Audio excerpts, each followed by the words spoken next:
This photograph, titled U.S. Navy Divers, A History, is a photograph of a hardsuit. This is basically a wearable submarine.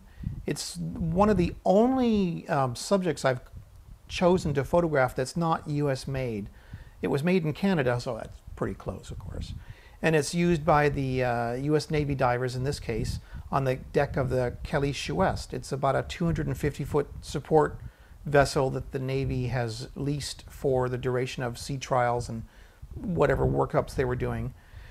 In this case, they took this hardsuit and another one and some other equipment and were off the coast of Catalina for 2 weeks doing sea trials in, 200 feet of water or so before they were deployed, I was told.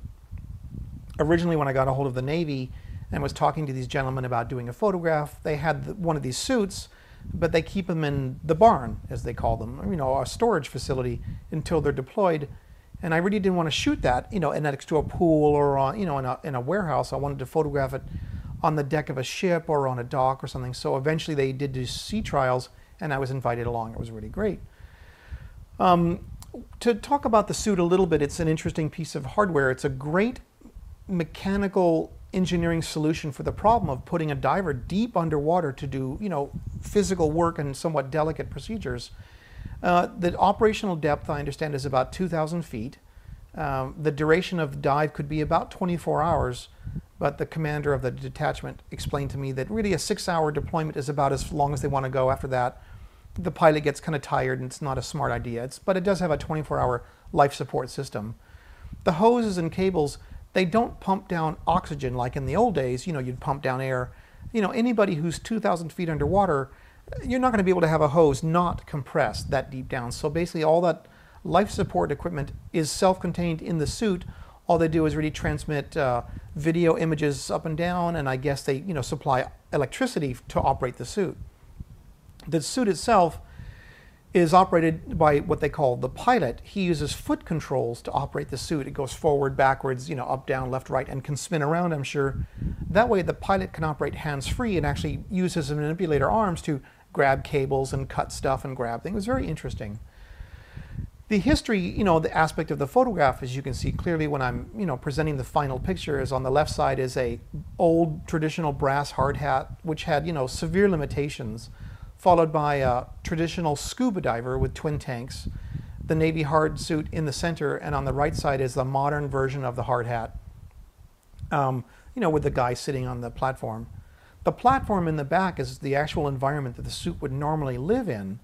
These suits are so high precision and expensive that they don't just casually take it out of that environment. For this photograph to work, and I didn't want to shoot it in that basically blue cage you see in the background. I wanted to bring it out of the cage, put it onto the deck, and that was, I was told, an all hands on deck procedure. We had, all the hydraulic guys, electric guys, systems people. If anything went wrong, the commander wanted everybody there to deal with a problem in case it came up, because we are sort of taking a small risk by bringing it out of its safety cage where it lives. It's either in the blue cage or in the water, never anywhere else. So that was asking a lot.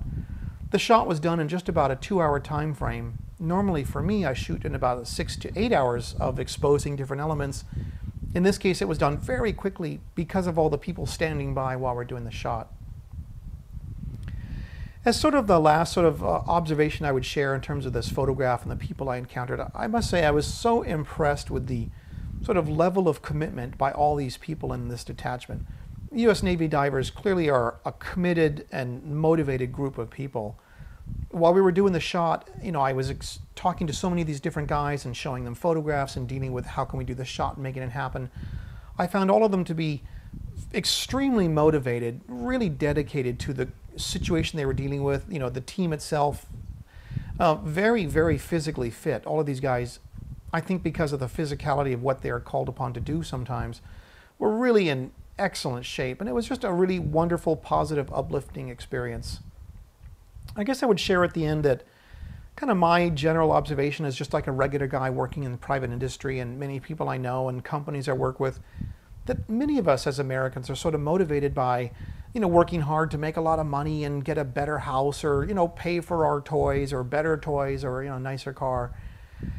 And clearly this is not the case for these men, that they're, I think, so much more motivated by commitment to the team, professionalism, dedication, you know, just a superior attitude of all these things that we take for granted, that, you know, without sort of the final reward of monetary gain, it's like I wouldn't be interested in doing smaller jobs, whatever.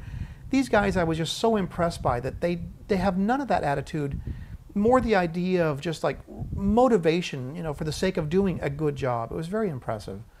Anyway, that's kind of where I'm coming from. I hope you enjoyed the shot. It is indeed a staged but accurate representation of U.S. Navy divers, and I thought you'd enjoy it.